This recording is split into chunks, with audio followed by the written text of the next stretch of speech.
I took up kayaking in the late 1990s as a paraplegic. I used to do canoeing as an able-bodied person. And I tried canoeing as a paraplegic, but canoes don't have nice backrests and stuff, and then you're up taller and I would be too unstable.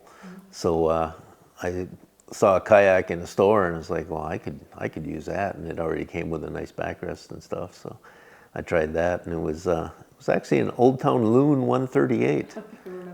And that loon has a long history because that's actually the kayak that Dale Venema disappeared in. Because I sold that kayak to Dale Venema. The guy that recently disappeared here? Yes. Oh, wow. Did you read my Ubriacker this year? Apparently not. Oh, okay. I had the story in there about Dale Venema and me selling him that loon. And he used to give mule rides in Ontonagon. So he would charge $1 a ride. So he would get just a ridiculous roll of $1 bills. So when he bought that kayak from me, he said, how much you want for it? I said, just give me $100, Dale. It's you, you know. He said, it's worth more than that, ain't it? And I said, well, yeah, it might be worth 300. He said, I'll tell you what, I'll give you this. And he pulls this giant roll of ones out of his pocket. He says, there's 172 $1 bills in there. You can count them if you want. I said, Dale, I'm not going to count those. It's a deal. So I took them and I brought them to the bank and let the bank count them, and there was 172 of them. So I sold it to Dale for $172. But anyway, that was a very wide, very stable kayak, but not a very fast one, very slow boat because it was so wide. So I basically over the years kept getting narrower kayaks and got as narrow as I could and still be reasonably secure. So I evolved over the years.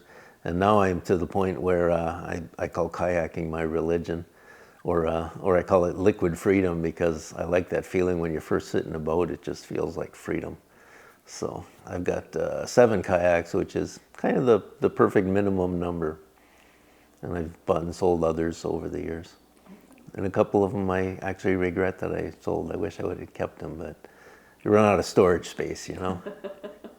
Did you use all 7 of those for your Lake Superior paddle, or? No, Lake Superior, I use sea kayaks. So I've got a 16.5-foot plastic sea kayak, and that's what I've been using mostly lately. I also have a 17-foot fiberglass sea kayak, and I used that a lot on Lake Superior. And then some of the other ones, sea kayaks that I had used, I've since sold.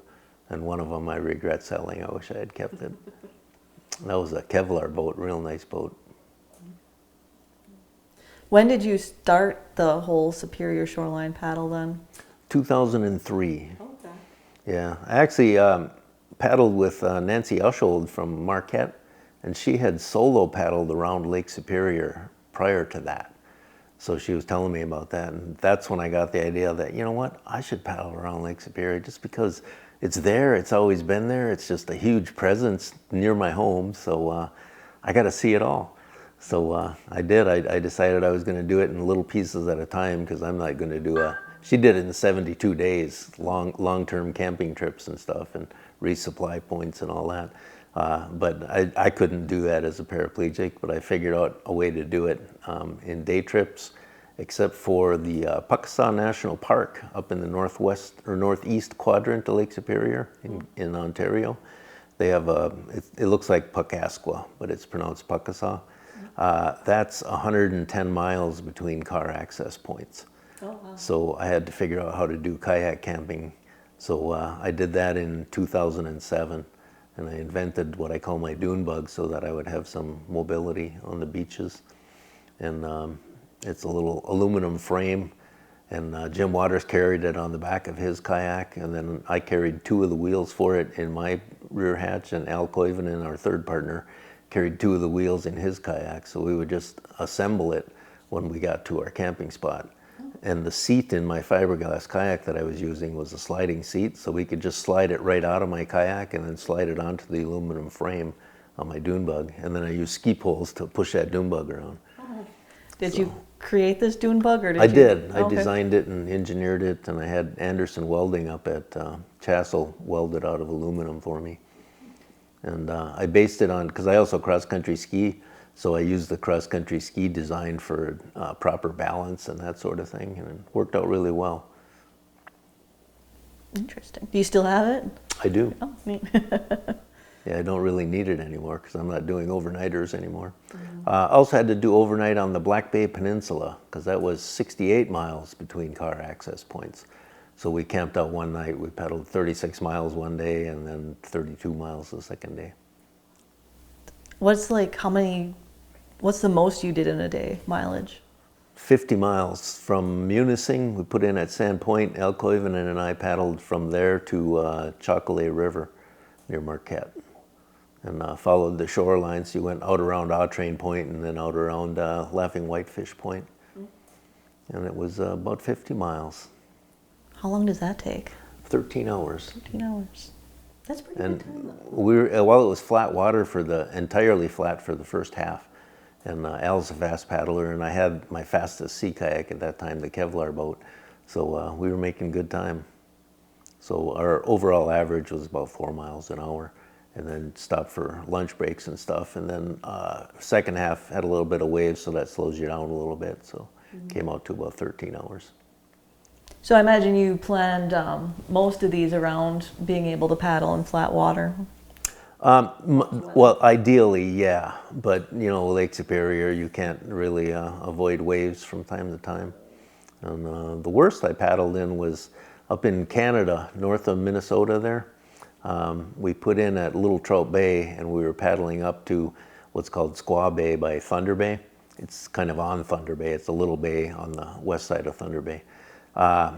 And when we paddled out of our put in there, we had wind protection from McKellar Point to the south for a while. But once we got out of that wind shadow of McKellar Point, we had quite a bit of wind and 5-foot waves.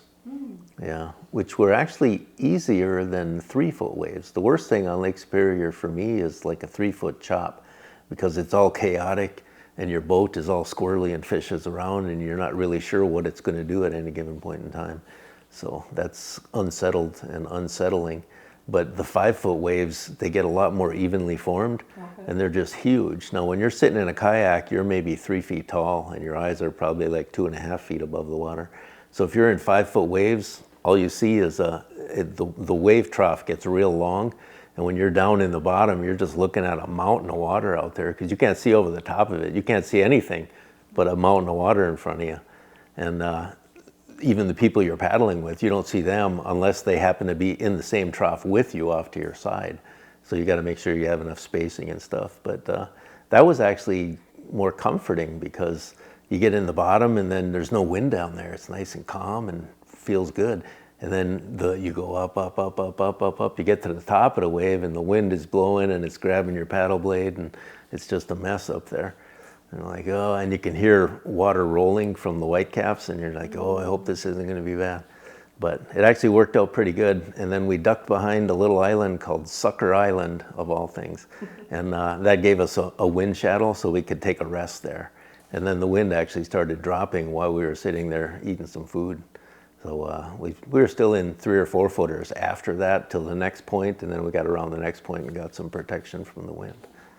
But yeah, more than I want to be in, but it turned out that it was doable. Okay.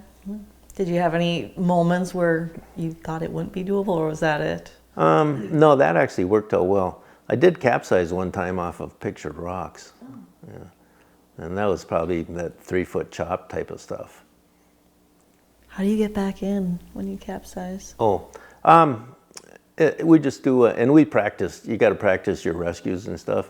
So when you exit your boat, you got to pop your skirt and get out, and they call that a wet exit. So you're getting out in the water. And then you have to have somebody help you. Well, you can do self-rescue too, and I've actually done those in calm water. It would be tougher in rough water. So I don't paddle alone in rough water. I never would. I've done quite a bit of solo paddling on flat water, actually. I figure that's as safe as walking down a sidewalk or something. Walking down a sidewalk, some random car could hit you or something. Paddle on flat water, I don't think much could happen, and I can do a self-rescue on flat water. I've done it. But anyway, with 2 people, the person who's still in their boat puts your boat out to the side, and they pull your boat up on top of theirs, and then they turn it over to pour all the water out of the cockpit.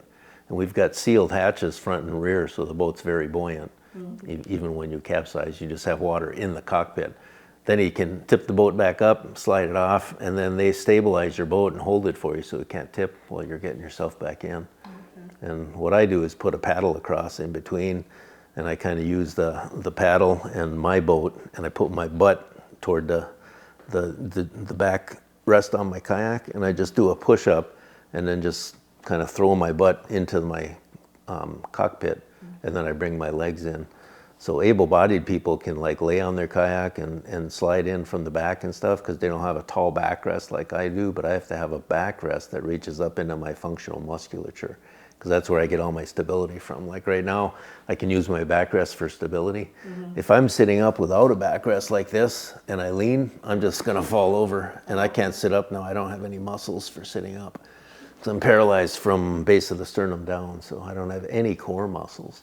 So that actually made the kayaking a much bigger deal to paddle that many miles without any core muscles, because you use your core muscles tremendously when you're paddling normally. I have to do it all with shoulders and arms and stuff, but fortunately I'm pretty strong in that respect. You'd have to be then, yeah. I mean, I don't paddle. I mean, I just do flat, water and lakes and stuff. And I've actually never capsized, so I was curious. I've never capsized. I should probably practice it before I well, once you do it, you're like, oh, this is actually pretty easy. So just a little oddity for me, when I'm choosing a kayak, I have to have a cockpit that's long enough for me to get in butt first. And some of them aren't. They make some kayaks with very small, short cockpits, and you have to slide in from the back with your feet in front of you. But I can't do that because I can't control my legs, so it'd be really hard to slide them in. I wouldn't be able to reach in there and place them on the footrests or anything. So. So you just all use like enclosed? I suppose sea kayaks are all enclosed kind of all enclosed, and you want that, because that way, if you get in big waves and stuff, and you get waves washing over your boat, you're not getting water coming in your boat because you wear a nice skirt. Okay. Yeah, the only kayak I have is a sit on top. I don't have it enclosed. Right. I feel a little bit claustrophobic in those. Yeah, you'd want to practice and do your wet exits and stuff, so you know that you can get out of the boat if you need to, and then you can develop rolling skills anyway. As an able-bodied person, it's not that hard to roll a kayak. So you use your paddle to actually paddle yourself back upright from upside down. Oh, if you do roll, yeah. Okay. Today's Discover the UP podcast is brought to you by Hardcore Outfitters of Iron Mountain. Hardcore Outfitters strives to promote and instill an enjoyment of the outdoors for all ages and individuals. Whether you're already an avid outdoors person who enjoys the thrill of the hunt or newly learning the art of archery, sharpen your skills at their indoor archery range and check out their line of products from Matthews, Hoyt, Bear, Raven, Centerpoint, 10-Point, and Wicked Ridge. If being on the water drives your passion and has you hooked, they have an impressive selection of year-round fishing gear, plus a full-service bait shop and the largest selection for fly fishing the UP. Go to Hardcore Outfitters in Iron Mountain, tell them I sent you, and discover what outdoor hobby or adventure awaits you. So 2003, and you finished, when did you finish? I finished last year, September 10th, 2023, or was it September 11th? 2023, but just last September. Okay, it's 20 years. Yeah, so it was, it took me actually 21 years. I must have started in 2002, but I would have finished earlier, except COVID hit, and they shut down the Canadian border, and that's all I had left was a couple of trips in Canada, and you couldn't do any recreational border crossings for better part of 2 years, so I got it delayed for a couple of years. What did it feel like finishing that finally? Felt very good. It was one of my lifetime goals. Very engaging goal. Like I say, I call kayaking my religion because I find it spiritually rejuvenating. So anytime I was out there paddling a new piece of Lake Superior, it's like no better living than that. What was your favorite shoreline? Oh, there's so many. Now, if you ask me to pick a top 10 favorite paddling places, I could probably come up with a top 10, and it would include places like the tip of the Keweenaw Peninsula. Probably paddle that for, that's about 25 miles if you put in at Copper Harbor and take out at Bay de Gris, or vice versa, depending on the wind forecast, because much easier paddling with a tailwind than a headwind. Headwinds can get real slow. But anyway, So tip of the Keweenaw, just because it's so close to home, and it's kind of got everything. It's got real interesting stuff, including the Montreal Falls just spilling right into Lake Superior there. Nearby, we got the Huron Islands. If you go out of Skaney area, go to the mouth of the Huron River, put in there. It's about a 3.5 mile crossing out to Lighthouse Island. And those are just solid granite. So you got vertical walls of granite just coming straight up out of the water. That's spectacular. It's a national wildlife refuge, and there's nobody out there. You pretty much always have it to yourself. Once in a while, you'll see a motorboat or something. I've never seen any other kayakers out there. But again, you got to have a good forecast for that because you're doing that 3.5 mile crossing.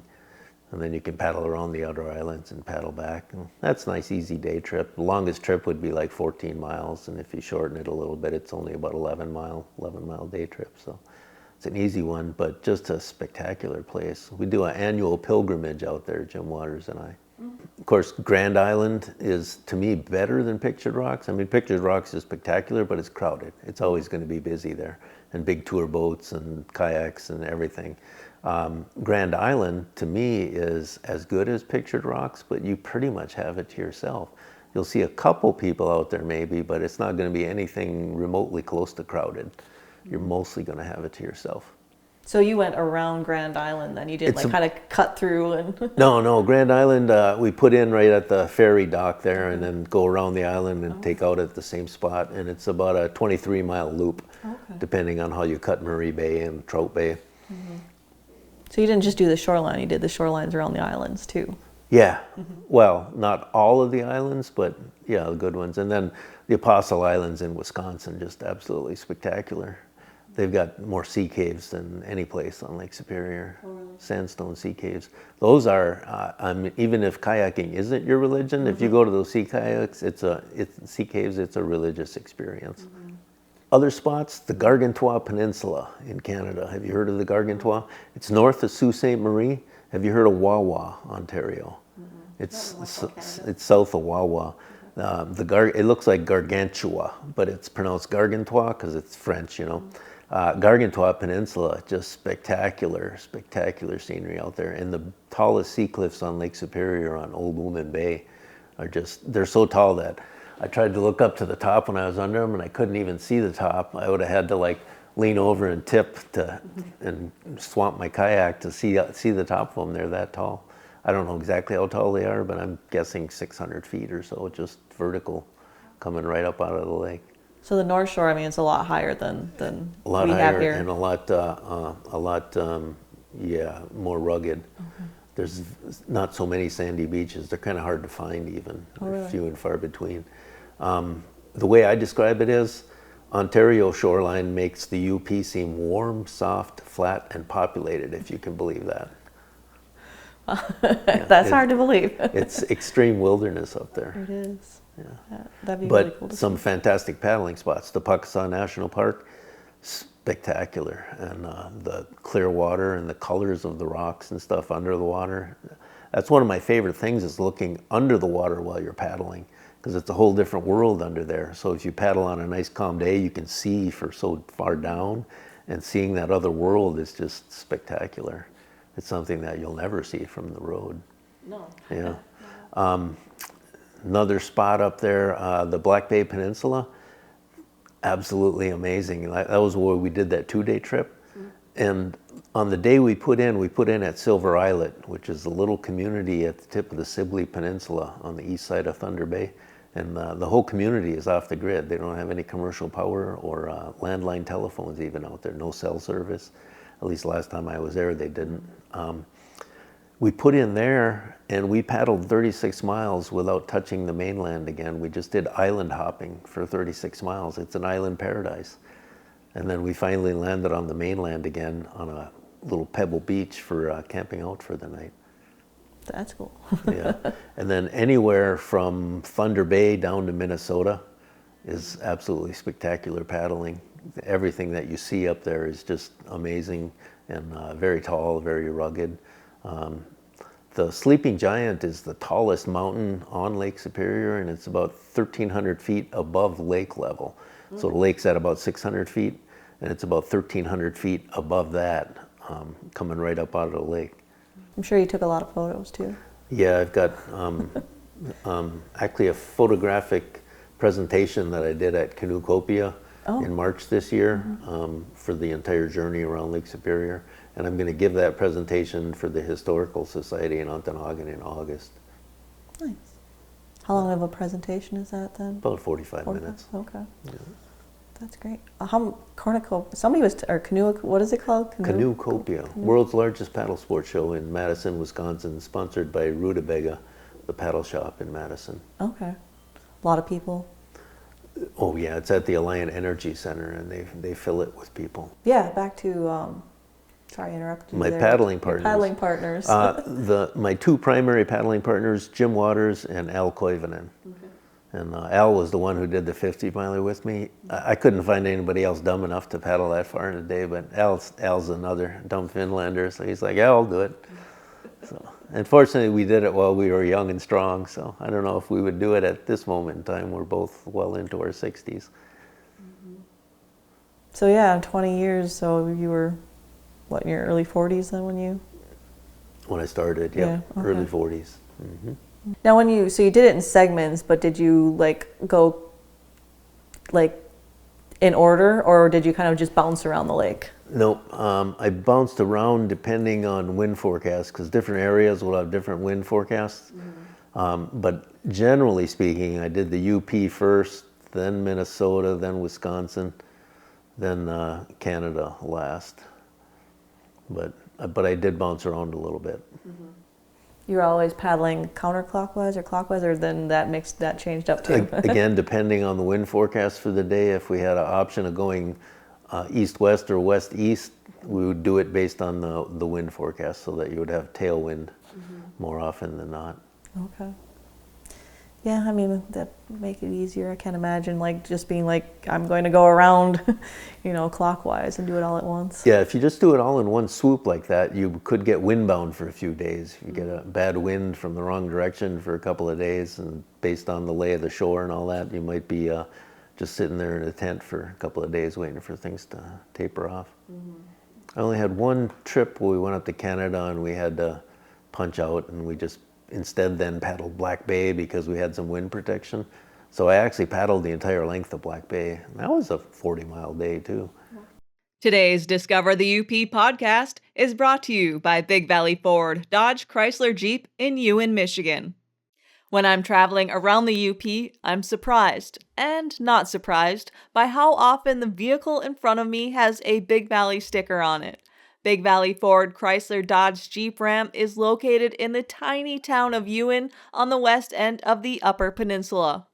People from across the region buy their new and used cars and trucks from Big Valley, and they drive all the way back to Ewan to get them serviced. Which reminds me, I'm probably due for an oil change myself. I'm on my fourth new Ford vehicle with over 500,000 miles under their tires, so I'm probably due for a tire rotation too. Big Valley is a one-stop shop for all your vehicle needs with a full service department, parts department, and body shop. I got caught in a hailstorm once with my last truck, and they made it look just like new. If you're looking for a new or used vehicle, go see them in Ewan or check out their inventory online at bigvalley.biz. What time of year was it always in the summertime or fall, or just, any time the weather was conducive? Yeah, mostly in July and August. June is iffy. You sometimes get decent calm conditions in June, but generally June is more unsettled. And then in September it starts getting more unsettled. But sometimes we get a real nice day in September. Even had a couple in October and November, but mostly July and August. It's the most reliable light winds on Lake Superior. By the way, the total distance that I paddled on my Lake Superior circumnavigation was 1,425 miles. 1,425 miles. It's a big lake. That is a big lake. So even if you do the car tour around it, it's probably going to take you a couple of days. Did you keep track just with an app, or how did you keep track of the mileage there? I have a marine handheld GPS that's waterproof and it floats. Okay. So I've never dropped it anyway, but if I ever did, it wouldn't sink on me. I suppose, I mean, you want that too in case for emergencies too, or? Yeah, well, I also have I have the Bluetooth or the Blue Charts chip in it. Okay. The Blue Charts chip for navigational charts for Lake Superior. So it's got every little rock the size of a Volkswagen marked on there. So, yeah. So paddling the Puckasaw, we were in fog a lot. In fact, a lot of Canada paddling, you encounter fog. Hardly ever paddle in Canada without seeing some fog. And in the Puckasaw, that fog was so thick, we almost bumped into Otter Island before we could actually see it. But my GPS shows you where the island is, and we're doing the crossing to Otter Island because it's a shortcut. And my guys are you sure that island is up there? It's like, we're almost on it according to this GPS. And then all of a sudden, there it is, and we literally almost bumped into it before we saw it. I've never seen fog that thick before. Just amazing. But with a GPS, with the charts, you know exactly where you are. You know, it's like, you are here. Okay. So I could hit some tiny little rock on a crossing if I want to, no problem. You can't miss anything. Mm-hmm. Whereas if you're just navigating with a compass and charts and you get in fog, if the wind blows you left or right a little bit, you could miss something and not even know when or where you missed it. You know, it's like, well, it should have been here by now, but I don't see anything. But with that GPS, I couldn't miss. Well, something unique to me, just to increase my stability equation, I carry weights in my sea kayak. So I got like a 25-pound weight that I put in the rear hatch and a 10-pound weight that I put in the front hatch. And I've got them attached to the bottom of the hull. I attach them in there so they're right at the very lowest point of the hull. So my boat actually would right itself, because I don't have any hip control to right the boat under me. If I was tipping over and I was bracing and trying to get back up, I can't really right the boat under me with my hip muscles. So the weights actually right the boat by themselves. Like remember those little punching toys when you were a kid, the air-filled ones, and it had sand in the bottom, so when you punch it, it would just come back up? That was a super low center of gravity. So the weights in my boat makes for a lower center of gravity for me, which makes me more stable. And even you as an able-bodied person, if you're paddling a fully loaded boat, your boat is a lot more stable because your center of gravity is lowered. Yeah. So I've actually rolled kayaks. I don't know that I could do it in a storm situation, but just on flat water practicing, I've successfully rolled my kayak because I have the weights in the bottom. So as I'm coming up, the boat rights itself underneath me. And I have to use an extended paddle to get enough lift out of my paddle to lift my shoulders up, because able-bodied person is going to lay back or lay forward when they're rolling because it lowers your center of gravity. But I'm doing it in the sitting upright position on my backrest. So I got to lift all that shoulder weight up out of the water. So I have to use an extended paddle to generate enough lift. And then I always take the weights out, so when you're handling the kayak, you don't have to lift all the weights. Right. But and even when I'm ski poling my way out of the lake, I'll usually get out of the lake just far enough that somebody can take the weights out of my boat before I finish overland kayaking, because that's a lot of extra weight to start pushing up the hill. Anything else about your Lake Superior paddle that you want to talk about? Not off the top of my head, but if you have any questions for me, it might spur thoughts. Not Lake Superior, but I know you have, you did all the waterway trails in the area, right? You kind of like My Trail's got the ATV book. They also have the waterways too, don't they? I wrote the water trails section of the My Trail book, yes. That's right, okay. Yes. So you've paddled all of them? All of the local rivers, yep. I have whitewater kayak and some recreational boats that are appropriate for river paddling. Mm-hmm. What's the best, what do you recommend? River-wise? Yeah. Well, there's so many favorites, and it depends, of course, on how much difficulty you want in it, because the rivers have different difficulty ratings. Mm-hmm. One of my absolute favorite rivers is the Middle Branch, from the Burn Dam Campground down to the Interior Bridge, or down to Bond Lake, but there tends to get trees between the Interior Bridge and Bond Lake, so it depends if anybody's cleaned the trees out lately, because going around trees is a pain in the butt for me. And I always kayak with ski poles, so I use ski poles for what I call overland kayaking. So like say I'm going to get into the water, I'll get into my kayak wherever the good wheelchair ground ends, and then I take out my cross-country ski poles with racing half baskets. So I got carbide picks on there, so they'll stick into anything. And I ski pole, because a kayak is essentially a big plastic sled. So I'm sledding on dirt or grass or rocks or whatever. That's how I get into the water, and then that's how I get out of the water. I ski pole my way out, and I can climb a pretty steep hill with those ski poles, because it's like doing chin-ups. I'm basically lifting all my weight by doing a chin-up type motion, pulling on those ski poles. Okay. So they're pretty long ski poles. If you saw me, you're like, why are those ski poles so long? And then when I start going uphill, you're like, okay, now I see why they're so long. Because that way they're pointing backwards yet, so I'm getting forward thrust. Whereas with short poles, I'd be trying to go straight up and I wouldn't get any forward thrust. So I need those poles to be reaching way back behind me. I have done the burnt down to interior. Ah. I have. I did it Yeah, once. that's got 3 easy class 2 rapids. The first one is just a very short class 2 drop. That's the easiest of them. And then the The second one right away when you get in. Well, no, that's only a class 1. That's class 1. Okay. Yeah, you can't have any. Well, it'd be hard to have trouble on that. But the big class 2 is like, it's a couple hundred yards long. It almost seems like a quarter mile long. That's a nice class 2, but it's not a difficult one. And then the last class 2 is right before the takeout at Interior Bridge. But that one is usually so plugged full of rocks that you're going to actually have to bounce off some rocks, because there's not enough water to fit without scraping over rocks. Is that the one that's like more like a waterfall that drop, and then there's a big like plunge pool at the bottom? No, that's the long class 2. That's the long Yeah. class too. Okay, that's what I Big remember. pool, very big pool. And there's a big rock right in the middle. There is. And almost everybody who isn't good hits that rock. And it can be a problem, that rock. You might actually go swimming. Yeah, I did not hit the rock. So my boyfriend, knowing that I don't like, the fast, moving water and stuff, he kept mentioning that there's a spot that he wasn't looking forward to. And it's like keeping it out of the back of my head. But by the time you get to it, I mean, you don't have any time to react. You have to go. You have to go, and you got to go fast, because it's very steep gradient right there.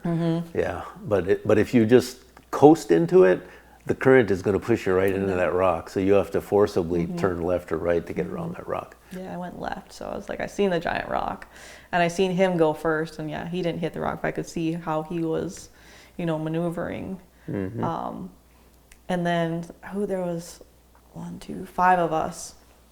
My sister Pam and my uncle Lawrence, and then my brother-in-law Dan.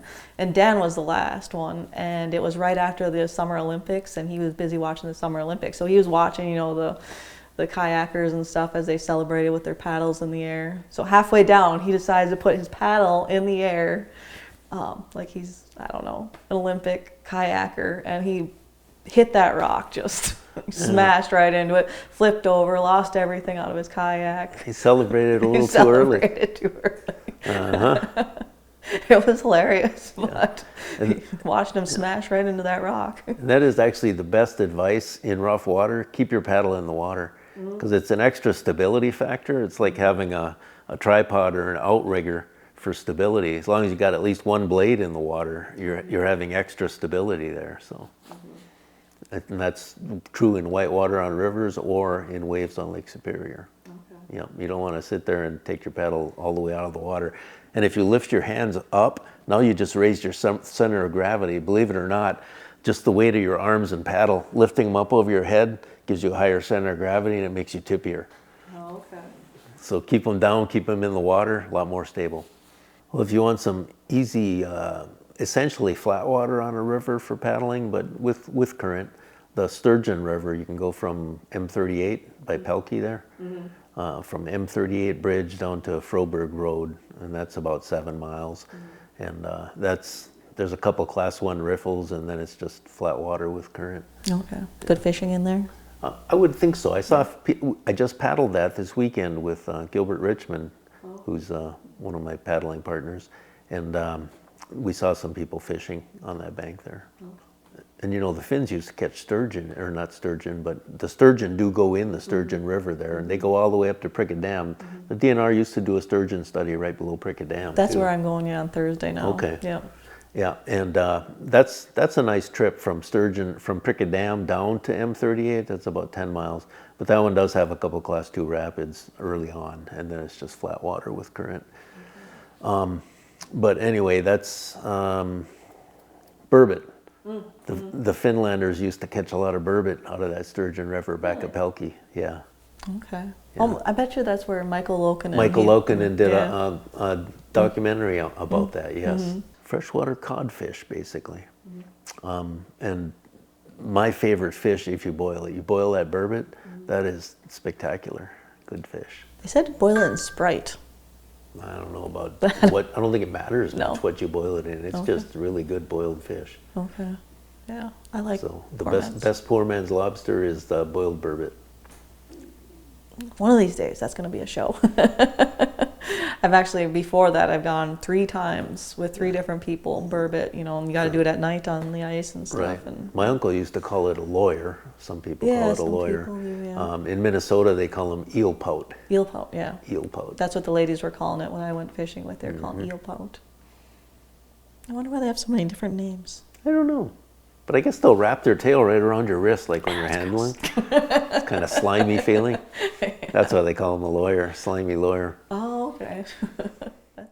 Today's Discover the UP podcast is brought to you by Cooking Wild Seasonings. Cooking Wild Seasonings. Flavor and meat. Just mix, heat, and eat. That simple? You bet. Now even easier with our new grab-and-go 4-pack cartons. 4 combinations to choose from. Whitetail Hunter, Deer Camp, Summer Sausage, and Fresh Sausage. Make it fresh, make it yours. Make it easy. Grab a 4-pack today. Available at various locations, including all Chris Northwood's neighborhood store locations. Find out more about Cooking Wild Seasonings at cookingwildseasonings.com. That is Bear Bluff up in the Keweenaw Peninsula. Oh. That's on the Bay de Gris side. So that kind of makes me feel like I'm in Canada almost because it's bigger cliff, you know. That's one of the bigger cliffs in the UP actually, Bear Bluff. And if you ask me, is that B-E-A-R or B-A-R-E? The answer is, take your choice. Which do you like better? I go with B-E-A-R because that's what Mike Joback uses. Oh, okay. And I said, well, if it's good enough for Mike Joback, it's good enough for me. I never thought about that if it's Bear. Yeah. But and you'll see it both ways in print. Sometimes it's B-A-R-E, Bear Bluff, and it is kind of bear. And other times it's B-E-A-R. Okay.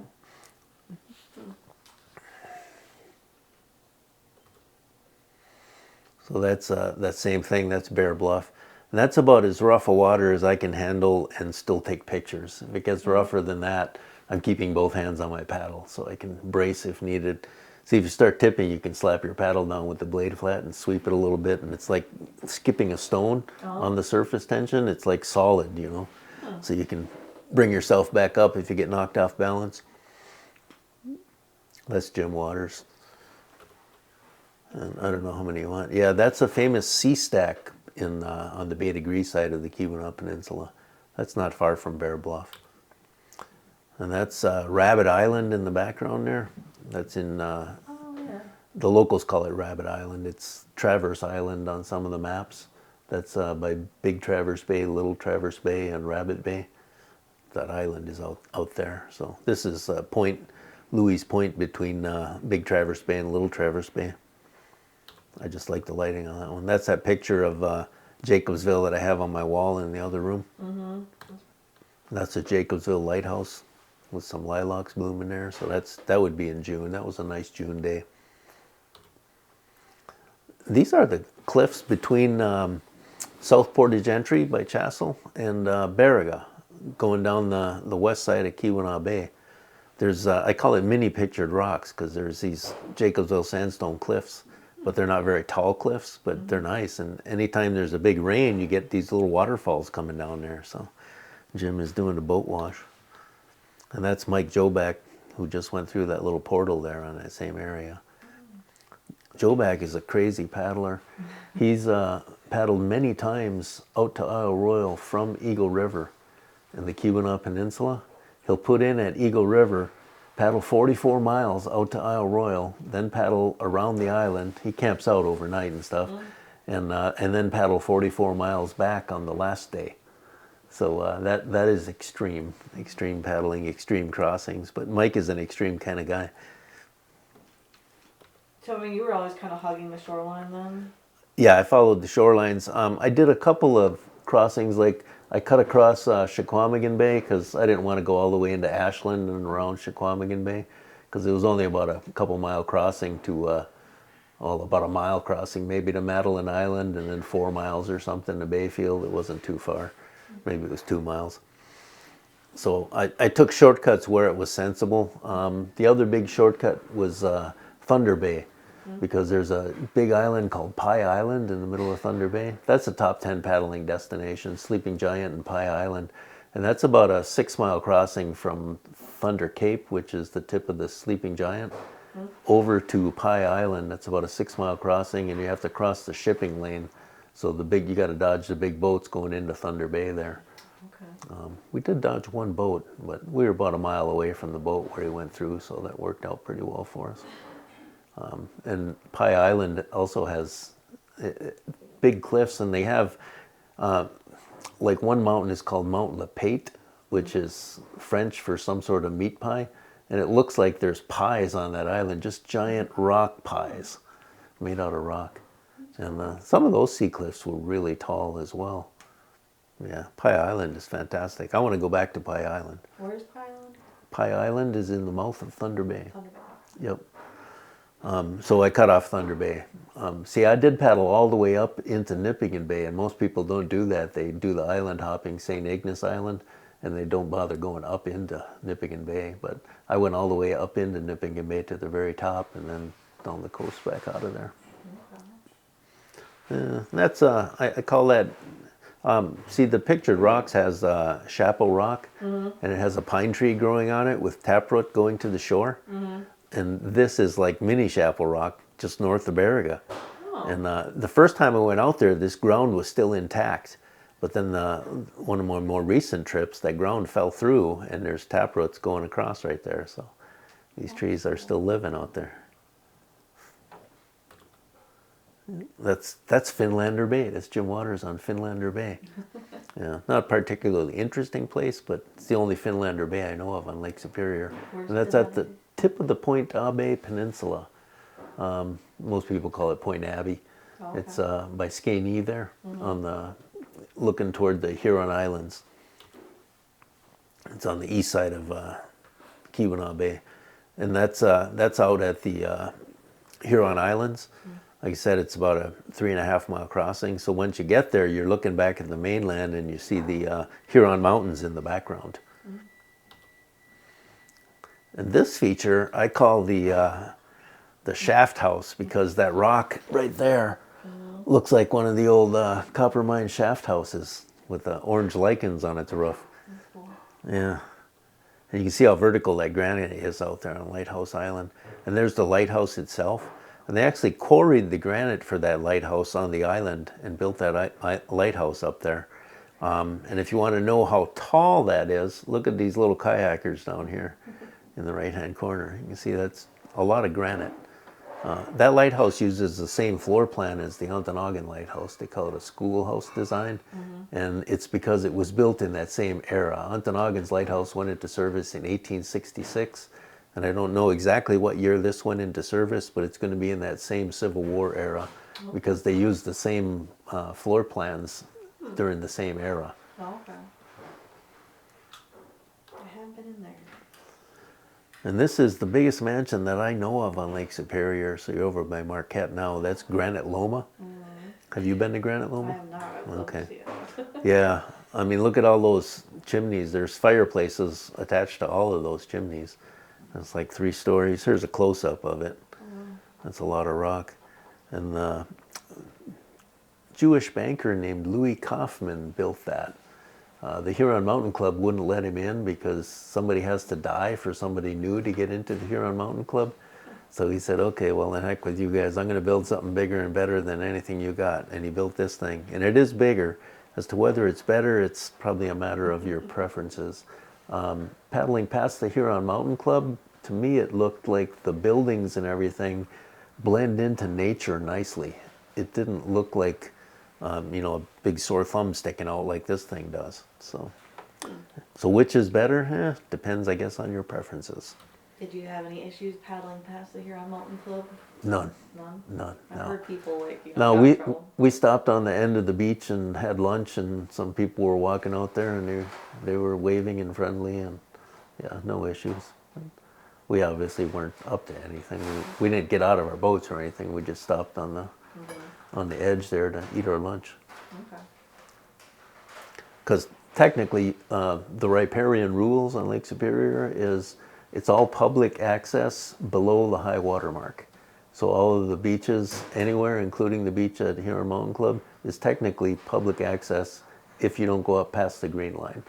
You're not allowed to start going up past the green line into their woods and stuff, but you can sit on the beach. What's the green line, just where you can tell where the high water is? Yeah, Or where green vegetation where- starts growing, where it's okay. not scoured by waves. Because stuff starts growing any place that isn't scoured by waves. But if it's scoured by waves, it's public access. Good, interesting to know. And that's just some really nice low-angle sunlight on Partridge Island over by Marquette. And there's a little sunset from Partridge Island. And there's Presque Isle in Marquette. You'll see people there pretty much anytime. And you might even see a troubadour there in a cave. And this little thing is a brook lobelia growing on Laughing Whitefish Point. We stopped on that 50-miler. We stopped for lunch there. And I looked it up to see what it was. It's a brook lobelia. And that's actually growing on some rock where it gets washed by waves. So this thing looks delicate, but it's obviously tough as nails. It manages to grow in a wave-washed environment in a very minimal amount of soil. And now we're over by Autrain Point. It kind of looks tropical out there. That's getting closer to Munising. And there's my buddy Al, who's one of my best kayaking partners, in his kayak there in a little sea cave on Autrain Point. And there he is on Grand Island. There's a neat little boat wash on Grand Island. He's getting his boat wash there. And that's me out on North Point on Grand Island. It's a very nice portal you go through. And there is a lighthouse up out of the picture there on North Point. And now we're over at the pictured rocks, which to me should be called the painted rocks because they're painted by minerals basically. So the different minerals make different colors.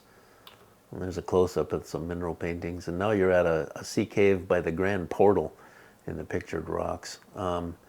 They say that you know when you're getting old when you've witnessed geological change. And the first time I went to the Grand Portal, we paddled through the Grand Portal. It was all wide open yet at that time. And then it fell down. And now it's all plugged up with rocks. Oh, that's the, So okay, yeah, you I can't, noticed that you when I can't, hiked it, yeah, you can't paddle through the Grand Portal anymore. But this is a little cave right next to the Grand Portal that I could still poke into. Oh, so when you did this, it was caved It in? was caved in, Okay. yep, yep. And of course, Miners Castle had 2 towers on it back when I used to paddle over there, and now it only has 1. So I'm gonna wonder, when it loses that other tower, what are they gonna call it? Like formerly known as Miners Castle or what? Or It's still the Miners Castle, but now it's a 1-tower castle instead of a 2-tower castle. To me, the best feature on the pictured rocks is Spray Falls. This is where the Spray River drops about 70 feet right into Lake Superior. Just vertical drop. Today's Discover the UP podcast is brought to you by BAM Tools. My friend Andrew wants to help support this podcast, but didn't know how he should advertise his business, so here goes. BAM Tools is a small, family-owned and operated business out of Ewan, Michigan, but they cover the entire UP, delivering tools to all sorts of businesses. Inside the tool truck are hand tools, power tools, automotive shop supplies, and so much more. I should tell Andrew I need a new Grizzly cooler, preferably blue. BAM Tools is also a Tech Tire Supplies distributor, and Travis is the guy behind the wheel of that truck. So if you see Andrew or Travis in a BAM Tools truck, tell them thanks for supporting this podcast. This is the Grand Sable Dunes, getting closer to Grand Marais. And those dunes are like about 300 feet tall. And they used to have a log slide there too, where they slid logs down the dune into Lake Superior to ship them out. I did all this actually. That was my longest solo trip. I did a 40-mile solo day from Sand Point, did all of the pictured rocks, took 72 photos, and took out at Grand Marais on the other side of these Grand Sable Dunes. Just you wanted to do a solo, or just the other guys couldn't go with you, or? Yeah, it just worked for scheduling and that, and I wanted to just get it done, so I did it because I had the time to it, so I just did it. Nice calm forecast. If you got light offshore winds on pictured rocks, that's the time to paddle there. It's all flat calm. And I had to paddle 12-mile beach. Just east of the pictured rocks, you've got 12-mile beach before you get to the Hurricane River. And it's literally a straight line, 12-mile long beach. Nothing changes. The scenery is the same for 12 miles. And it got so tedious, and I started so early that I actually started falling asleep while I was paddling. I wouldn't have guessed that was possible, but I was like, oh man, I'm falling asleep while I'm paddling. So I stopped and turned on my, I carry a handheld VHF radio, which is also waterproof, and that has an FM band on it. So I turned in the FM radio and listened to some radio while I was paddling just to stay awake. Nothing to look at. And then Eastern UP is a little bit dull to me because most of it looks the same, but here, if you get the right lighting, it's actually very pretty. That's the Crisp Point Lighthouse. You can drive to that. It's about a 12-mile dirt road to get to it. And if it rained recently, then you better have a four-wheel drive or all-wheel drive if you go out there because it gets greasy. It's literally a dirt road. It's not a gravel road, so it gets rutted up in the wet spots when it rains. And now you're out by Whitefish Point, which is a very sandy place. And now you're past Whitefish Point. You're out beyond Omicron Point. You're by Salt Point, and you're looking at Canada in the distance there. Ooh, sorry, I'm just gonna see if that's better. Yeah, okay. Yeah, that's Canada in the distance there. That's your first look at Canada. Oh. And like you say, it's all kind of mundane, sandy beach type scenery, but yeah, you get some pretty spots though when you can see down through that clear water, the wave patterns underneath. And here's your first look at Canada. This is Gros Cap by Sault Ste. Marie, not too far from the airport in Sault Ste. Marie, Canada. And this is me coming in for a landing at Gros Cap. This was my final day in September of 2023. So Deb took this picture of me and my wife coming in for a landing on my final closure. And what was the final paddle then? Where was that? The final paddle? Mm-hmm. The last day that I did was from the Old Mission on Goulet Bay down to Gros Cap. Mm-hmm. So this is the second to the last paddle. I took this picture. It was with Jim Waters, and this is the southern tip of the Goulet Peninsula. And now you're up on the north edge of Batchewana Bay. That's just north of Goulet Bay. Mm-hmm. And you got the Algoma Highlands in the background, and you got your that's the first picture you're seeing of a cobble beach. I love cobble beaches, and Canada's got any kind of cobble beach you can imagine, big, small, and in between. This one's a kind of a nice multicolored one on the Corbeil Point on the north edge of Batchewana Bay. And that's kind of a typical lunch spot. With all those rocks they have on the Canadian shoreline, if you do have, say, 1-foot waves or something out on the lake, it's very reasonable to paddle in 1-foot waves. They don't knock you around too much. But when you stop for lunch and do a floating lunch, you really don't want to be in any kind of waves because who knows when you're suddenly going to get tipped off balance. So we just duck in behind rocks in a spot like this and have a nice lunch. And then there's some flowers in Canada that also grow in a place that gets washed over by water. They're tougher than they look. Mm-hmm. And there's some bigger cobbles on a different cobble beach. And there's a close-up of some cobbles. I mean, very interesting stuff to look at. So I don't just look up and around when I'm paddling, I'm also looking down. And now we're over at the Montreal River. There's like at least 3 Montreal rivers on Lake Superior, and this is the Canadian Montreal River, and this is us, Jim Waters, paddling up to the Highway 17 bridge on the Montreal River, just because we could. So we put in and took out right at the lake here, at the river. So we figured we'll go look at that little canyon. And this is in the south of Agua Bay, just some interesting rocks. It looks like they have veins or something in there. And that's kind of a typical Agua Bay scene. You can see how big the scenery is in Canada. Those mountains are pretty good size. And now we're up in a little place by Ganley Island, someplace nobody ever heard of. And we stopped for lunch here. But there's so many places on Lake Superior that nobody's ever heard of, but they're just gorgeous. I mean, this was a gorgeous lunch stop.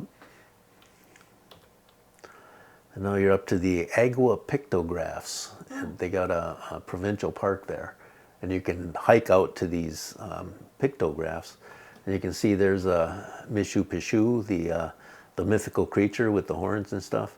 And supposedly when the lake gets rough, it's because Mishu Pishu is mightily thrashing his tail in the lake. And that's what stirs up the waves. And then there's like a picture of a bunch of people in a canoe. Canada has different safety standards than the US. So here you got people with their kids, they're walking around. That's not really the most safe looking surface. So what do they do for you? Well, see these ropes right here? There's a rope right there. There's a rope over here. So if you slip and fall in, you can just grab a rope and use that to pull yourself out. But in the US, you'd have a big flat deck there with all kinds of safety rails and stuff. But actually, they probably wouldn't even do it because the waves are going to pound whatever you put here. So that works. Are those the pictographs? I mean, those have been there for... Agua Pictographs, very famous. Yeah, okay. Yeah. And looking down through the water, you see weird creatures in the rocks under there. This rock looks like some kind of a weird creature. It's got a strange little eye right there. There's Jim in a keyhole. Now we're in the Gargantua Peninsula. Fantastic paddling, one of my top 10 destination areas. This is the put-in at Gargantua Harbor. So this is actually easy put-in for me. I get into my kayak up here at the top of the hill, and then I just slide down this hill in these rocks. And because these rocks are so rounded, they're almost like bearings underneath the hull. So I actually slide. I don't even have to push with the ski poles. I just kind of slide in the kayak and do a slide entry. And now we're heading north from Gargantua Harbor, and this is called the Devil's Warehouse. And it really looks like just a giant rock block that looks like a warehouse. I'm told that the early missionaries used to put the devil's name on things that they didn't want the natives to worship. So they call this the Devil's Warehouse so that the natives wouldn't worship it. And you've got Devil's Island in the Apostle Islands. Out west, you've got the Devil's Tower. They did that all over the place. I wonder, I mean, just because they wanted them to worship God and not exactly, these yeah. landmarks. They don't want them to worship physical features. Okay. So this is just heading north. I just like the lighting in this photo, but that's scenery north of the Devil's Warehouse. And now we're in the vicinity of the Devil's Chair. And that's another example of geologic change. The Devil's Chair fell down just before I got here, like the year before I got here. The Devil's Chair fell down. It used to be a neat feature, and there was nothing to take a picture of even. It just looked like a amorphous rock blob now, but it used to look like the Devil's Chair. And here in the distance, you can see Michipicoten Island. Michipicoten Island is the second biggest island after Isle Royale in Lake Superior.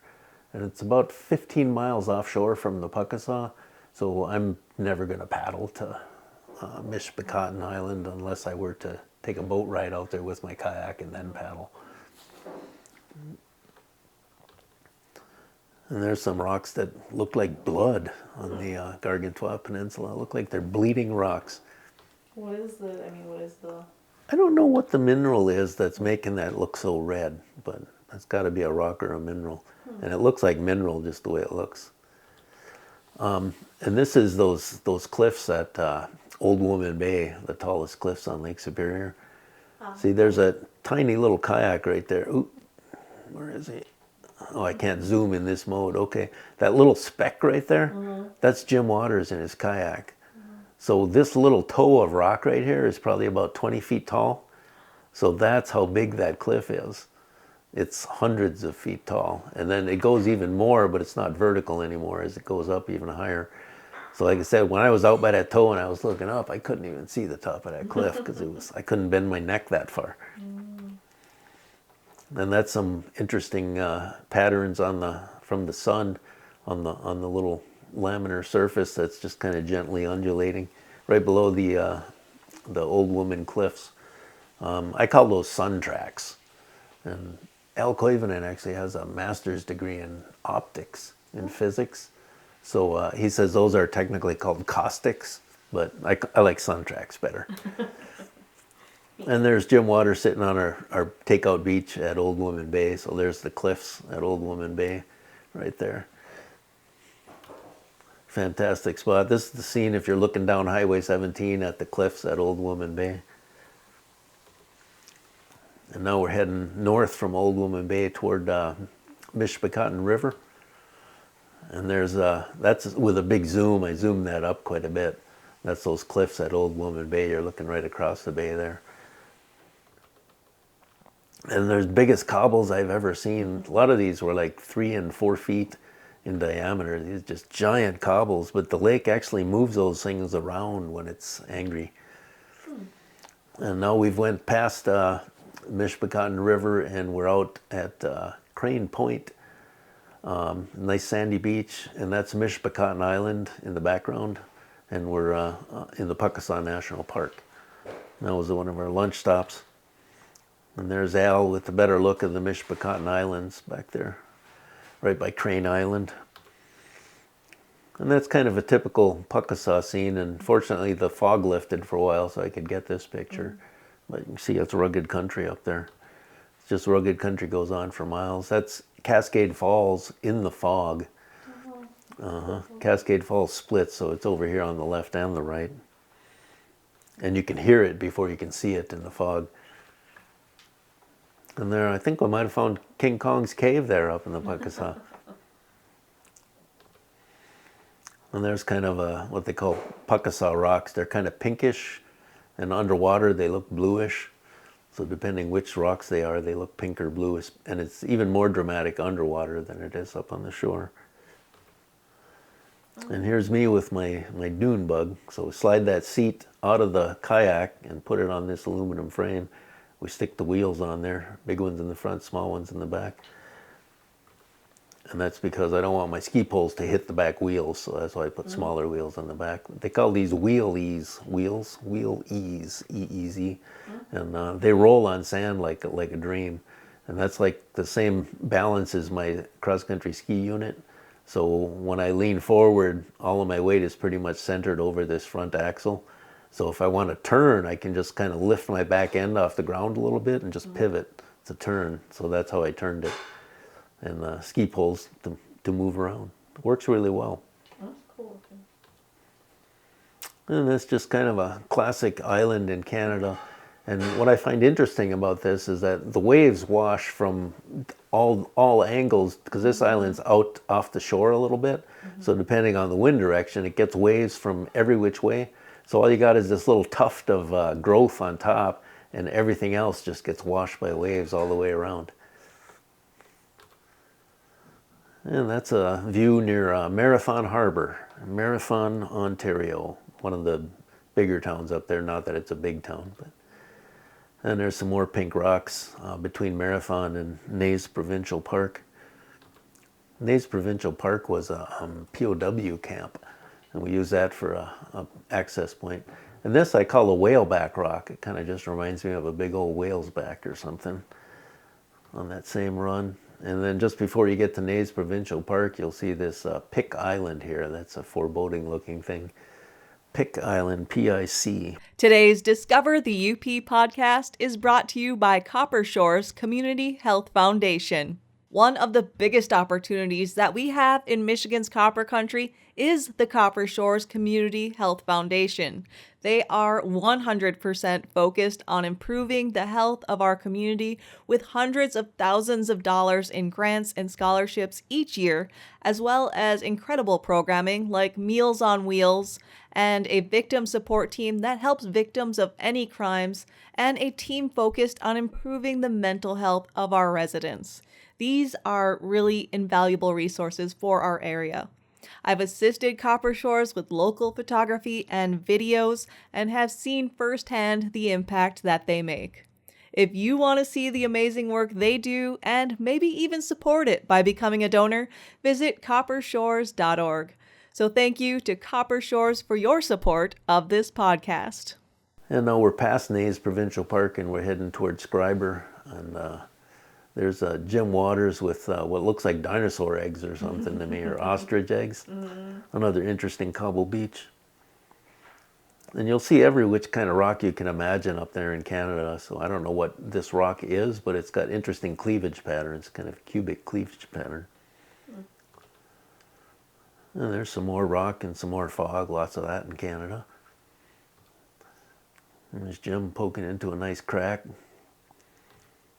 It's fun with a kayak. You can't get in tight with the rocks like that with motorboats like you can with a kayak, especially with a plastic boat. If you bump against rocks, it doesn't really hurt anything. Now we're by Jackfish Bay, and as usual, there's fog, but fog can be really pretty. I find the fog to be photogenic and it feels good. And this is interesting stuff here. This is basalt, and it's columnar basalt, and then it tipped over sideways, so it kind of looks like a log pile. It looks like a log pile kind of tipped at an angle. And there's Jim Waters looking at that pile of columnar basalt. There's several places on Lake Superior where they have columnar basalt. And this one was between, I think it was between Nays and not Scriber, what's that other town? I forget the name now. It's by the Slate Islands. And now we're between, that was between there and Rossport. So here's Jim by the base of Mount Gwyn on the way to Rossport. We had been in some rough 3-footers off of Mount Gwyn, and that was kind of a nuisance. And then we got the flat water, so we stopped and had lunch in the flat water.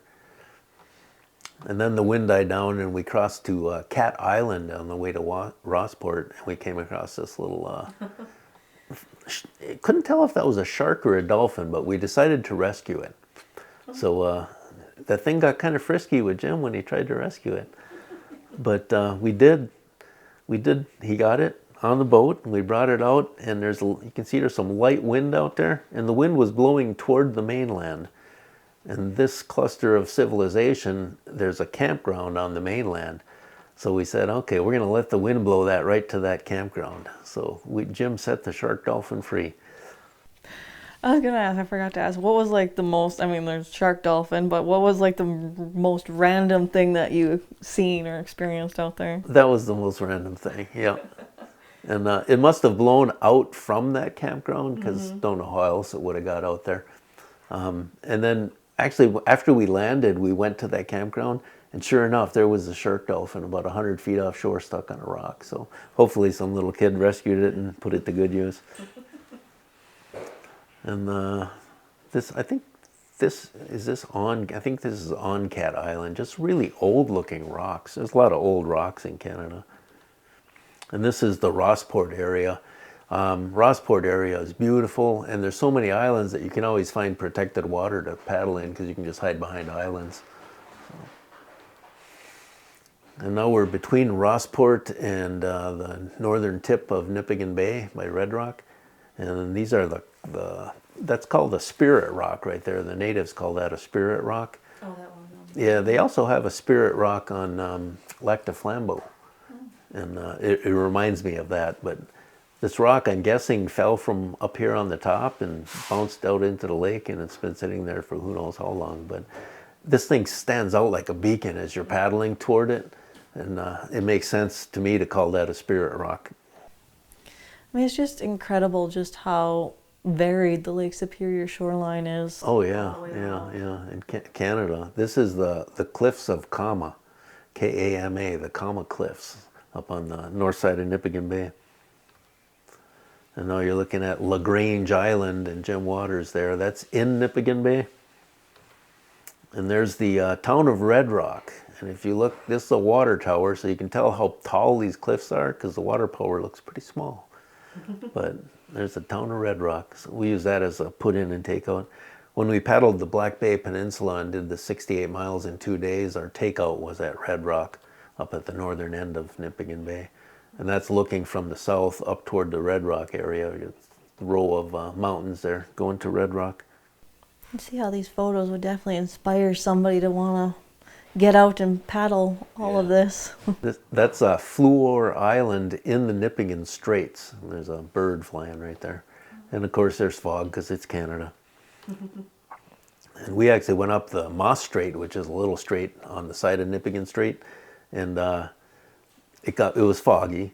But these boats are kind of glowing because the fog was so thin vertically that the sun was shining down through the fog and lighting up their boats. So I just thought it made a neat little picture.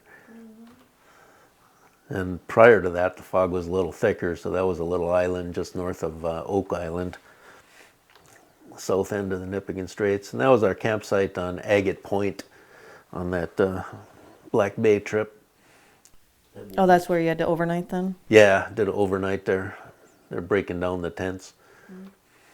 And that's Jim on Brodger Island. And like I said, we did nothing but island hopping for 36 miles on that day, that first day. From Silver Islet to Agate Point, did nothing but island hopping. This one is the lighthouse by Shaganash Island. And there's a nice rocky beach. We stopped for lunch, and these hills in the background are on the mainland of the Black Bay Peninsula, and they're called the Paps, P-A-P-S, Paps. That's one of the Paps right there. But you can see what you're looking at when you're out there paddling. It's just island after island after island. I can see, how your navigation, like your electronics would help. I mean, if you're paddling that in the fog, I mean, you're just going to start hitting islands. Right. So what I did is I put a waypoint for where we were going, planning to camp for the night. And then I could look and tell it to navigate to that, and I could zoom out so I could see all the islands on my map, and I could pick the straightest line in between the islands. Because otherwise you wouldn't really know, should I go left or right of this island? But by doing the GPS, I found the shortest route. Yeah, this is a Hardscrabble Island area, and there's a lot of hardscrabble in Canada. And that's Porphyry Island. Now this was beginning of July, and those lilacs are still in bloom. Oh, wow. That's how far behind they are climate-wise. It's that rugged up there, and it's such a different climate in Canada. They're like a month behind us. Really? So they really have a super short summer up there. So. And there's the Three Amigos on the start of that 68 miler off the Silver Islet there. And Silver Islet, you can see, is full of islands. And off of one of those islands is the mouth to an old silver mine. You can actually paddle over the old silver mine mouth and look down into that mine. They had to pump water out of it. And that's an old building at Silver Islet, the town that's off the grid. And this is part of the Sleeping Giant on the Sibley Peninsula. And that's my buddy Al in his Fast Epic sea kayak there. But he's about a mile away from that mountain yet. So that's how big that thing is. That's what it looks like when he's still a mile away. See the trees on top? They're pretty small. That's a big mountain. And that's like the very toenail of the Sleeping Giant. You see the little kayak right there? Even the toenail is big. And there's a close-up of Jim at the toenail. And now we're looking from the Sleeping Giant over to Pie Island. That's Pie Island. Oh, okay. So it's about a 6-mile crossing. And we were about halfway across, they started hearing that low-pitch thrum from the big boats. They make a really low-pitched sound. Whoom, whoom, whoom. And we were keeping our eye on it, and it's like, oh man, we were paddling with some purpose there for a while to make sure that we weren't going to get run over by that boat. But then when he actually entered Thunder Bay, he wasn't that far off the tip. This is the Sleeping Giant right here. He wasn't that far off the tip. And he paddled into Thunder Bay, so he was still a good mile away from us. So. And that's the first pie that we saw on Pie Island. Like I say, Le Pate is French for some sort of meat pie, and that's where Pie Island gets its name from. And I call these pie crumbs. This again is columnar basalt, but it's tipped on its side. So it looks kind of crummy. So this is like the base of Pie Island, and it's like the whole base of the island is nothing but a bunch of crumbs. So I call them pie crumbs. There's another look at some pie crumbs. And this is just a weird rock. I've never really seen anything like it. This was on the southern part of Pie Island. A little rock thing sticking up. I don't know what that is, but it's very vertical. And this is southern tip of Pie Island, a little portal we went through there. And you're looking at the island chain that heads down toward Minnesota. So you got Thompson Island and Spar Island and some more islands. I'd like to paddle those islands someday too. We followed the mainland that day because that was that windy day when I got in the 5-foot waves. And we didn't want to be way out in the open water and out in those islands in that rugged water. And that's the final pie on Pie Island. That's Mount LePate. And then we're heading north from there, and the water just turned to liquid silver. And we're looking across Thunder Bay at the Sleeping Giant. So this is like your best view you'll ever see of the Sleeping Giant. And he's laying on his back. So here's his forehead, there's his nose. He's got a long beard, and he's a very flat-chested giant. And then there's the rest of it. So that is the Sleeping Giant. And there's Alkoivenen with Mount LePate and the Sleeping Giant over here. So even it doesn't really matter what the weather is up there. It's just beautiful no matter what. And there's just some interesting rocks, kind of a mini pictured rocks up in Canada, just south of Thunder Bay. And now we're down by the border between Canada and Minnesota. There's some little islands in Pigeon Bay that are called border islands. That's the name of the islands, border islands. This is on one of the border islands. And I forget what year I paddled here. Was it like 2011 or something like that? I'm guessing that this no longer exists. This is probably more geologic change. Because you can see a paddle of the person I was paddling with up there. Yeah, that didn't look like it was long for the world. And this is the Pigeon Point area. Pigeon Point can be dangerous to paddle if you're in any kind of waves, because you can see it comes from very deep water. It cuts shallow very quickly. So what happens is the wave energy hits the shallows and it just rises up. So it gets really rugged when the waves are up. But we had a nice calm day, so it was nothing but pure pleasure. And now you're looking at the tip of Hat Point, which is on the north side of Grand Portage, Minnesota. Hat Point's a real interesting area. Susie Islands were interesting too. I didn't include a picture of the Susies. Now we're heading south and we're at Hovland. I just wanted to show you one of my cars with elevators on top. We could carry 3 kayaks up there. Makes it a very convenient way to go on the trips to Canada. Don't have to haul a trailer and mess around with that. I mean, there's so much, I mean, that you would never see unless you're in a kayak. I mean, most that you'd never even see unless you're in a kayak. Exactly. That's the way to see it. You're never going to see it any other way. And fortunately, I have a photography hobby too, so I got nice pictures all the way around. You do. What was I going to ask you though? Do you know how many people have done the entire paddle? I don't know that anybody has ever tracked the total number, but I mean, it's been quite a few. I would say that every year a couple more people paddle all the way around. Yeah. So I mean, it's a very select few though that have seen the entire shoreline. Yeah, to my knowledge, I'm the first paraplegic to have paddled all of Lake Superior.